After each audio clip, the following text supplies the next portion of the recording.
ஆபாச காட்சிகள் மற்றும் பதிவுகளுக்கு தடை விதிக்க கோரிய வழக்கில் OTT மற்றும் சமூக வலைதளங்களும் விளக்கமளிக்க கோரி உச்சநீதிமன்றம் நோட்டீஸ் பிறப்பித்துள்ளது. OTT தளங்களிலும் சமூக வலைதளங்களிலும் ஆபாச பதிவுகள் அதிகளவில் இருப்பதாகவும், குறிப்பாக சிறார் பாலுறவு தொடர்பான காட்சிகள் மிகவும் ஆபத்தானவை என்றும் உச்சநீதிமன்றத்தில் தாக்கல் செய்யப்பட்டுள்ள மனுவில் கூறப்பட்டுள்ளது.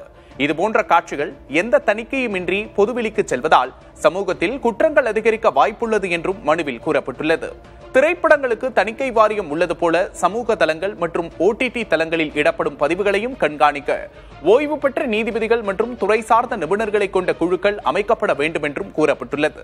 இந்த வழக்கை விசாரித்த உச்சநீதிமன்றம் Netflix, Amazon Prime, Ullu, Facebook, Instagram, YouTube, X உள்ளிட்ட OTT மற்றும் சமூக வலைதளங்களுக்கு விளக்கம் அளிக்க கோரி நோட்டீஸ் பிறப்பித்து வழக்கின் விசாரணையை ஒத்திவைத்துள்ளது.